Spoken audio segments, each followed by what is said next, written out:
Hi everyone, Aaron here for Zollotech, and the iPhone XS Max has only been out a year or so, and this was my main phone until the iPhone 11 Pro and Pro Max came out. So this is a really great phone, but I wanted to talk about my experience over the past year and talk about what I like about it and what I didn't like about it, and also see how it held up. The iPhone XS Max has been pretty reliable over the past year or so.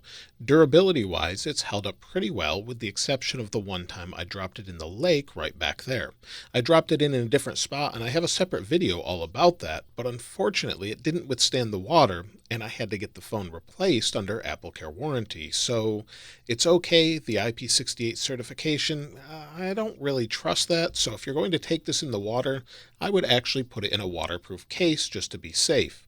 I know a lot of people take it in the water all the time, but Apple doesn't cover water damage, and if you have AppleCare, it's still $100, and if you don't have AppleCare, it's $400 to $600. So I would definitely put it in a case just to be safe, unless that amount of money is not a big deal to you.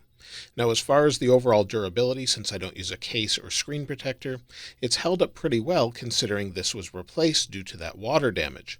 Both held up well as far as scratches, so let me show you a little bit closer. As you can see, I don't use a case, and I haven't used a screen protector, and some of that is a test for durability, and some of that is because I like the feel of the phone without it, and I'm very careful without it, except for that one story I just told you, and that's the first time I've damaged an iPhone in 10 years. Now, scratches along this edge, it's pretty typical since it's most exposed, and if you have a silver iPhone, it's pretty common to see light scratches on the stainless steel, but that can be polished out.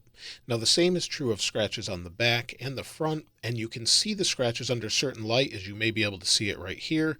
And let me see if I can show you those scratches even better. I have some on the front as well. And you can see the scratches on the back. There's not a ton of them, but there is some there, along with scuffs on the metal. Now on the front, I'm not sure if you can see it, but right under my finger, there's a scratch all the way across the screen. I'm not sure what caused it, but you can see it in certain light. Of course, all of those scratches could have been prevented if I just used a case or a skin or a screen protector. So I'm not really complaining, but I just wanted to show you how it holds up if you don't use those. You will get unexpected light scratches and deep gouges as well. Now, battery life has been pretty good until the new iPhones came out and we saw what you could really get. But overall, it's been decent. And if I go down to the battery, and then I go to battery health, you'll see I have 100% battery health. Now, this isn't really fair since this is only a few months old compared to the one I traded in, which had 99% battery health. So if we bring that out to what we have now, even if we had 97 or 96% battery health, that's normal for a year. In fact, Apple says 80% after 2 years is normal battery health degradation. So that's okay, and I'm fine with that. And that is charging this phone every single night and just using it and not paying attention when I charge it or how I charge it. I just enjoy using it, and I've had no issues whatsoever. Now, depending on the day, the battery life was pretty good, 4 hours and 48 minutes of screen on time with about 20% battery life left. The next day I had 4 hours and 26 minutes. I normally say 5.5 to 6 hours or so on the iPhone XS Max, and I thought that was great until the 11 Pro Max came out, which can get above 5 or so more hours than this one. So I'm actually seeing about 3 hours on the 11 Pro Max, but the XS Max has a fantastic battery until you compare it with those new iPhones. Then it's not so great. So it's fine, it should get you through a day, but don't expect it to be 8 or 9 hours of screen on time like the new phones can do. Now, speed and stability are still fine. I've never really had any scrolling issues or speed issues here. You'll see everything seems nice and fast. And the good thing is Apple is no longer slowing down phones unless the battery health drops to the point where you need to replace the battery. And that's just to keep your phone from rebooting. They kind of got in trouble for that, and it just doesn't do that anymore. So don't worry about it slowing down unless you go into your battery settings and it actually tells you that you need to replace your battery. Then you'll need to get a new battery, and then it will speed back up for you. Now, the camera on the phone is quite good. In fact, I highly recommend it, especially if you want to record video. Now, it's nowhere near what the iPhone 11 Pro and Pro Max can do, but it is a very nice camera, and it was still the best as far as video until the new phones came out. So if you want to use it for video, definitely get it for that. Photography, it's pretty good, but there are other phones that beat it, but the 11 Pro Max definitely blows this phone away when it comes to the camera.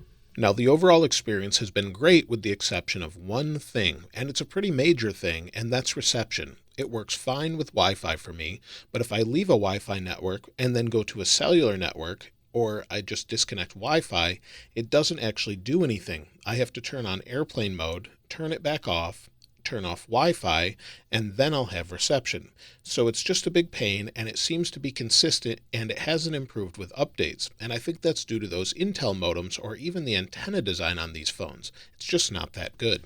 Now, the interesting thing is Apple no longer sells the iPhone XS Max. They don't sell the XS, and last year they discontinued the 10 so that you would buy these phones. So unless you can find them leftover or refurbished, you're not going to be able to buy them directly from Apple anymore. So if you don't have one already, I would just go for the newest phone. However, if you still have one, I don't know that I would upgrade to the newest phone unless you're unhappy with something like the reception. Or maybe you just want to keep what you have, as there's not huge updates with the new phone other than battery life and that camera, or maybe a little bit faster Face ID. I don't think you're going to really appreciate those improvements unless you specifically want better battery or that camera. Now, the screen has no ghosting or anything like that. It's nice and vibrant, and while it's not as bright as the latest phones, it's great overall. But let me know what you think about the XS Max in the comments below. That's it for the iPhone XS Max. Now, let me know your thoughts about this in the comments below, because I still think it's a good phone. It did have some antenna issues from time to time, but overall, I think it's a decent device. Now, if you'd like to get your hands on this wallpaper, of course, I'll link it in the description as I always do. And if you haven't subscribed already, please subscribe and hit that notification bell if you'd like to see more of these videos as soon as they're released. If you enjoyed the video, please give it a like. As always, thanks for watching. I'll see you next time.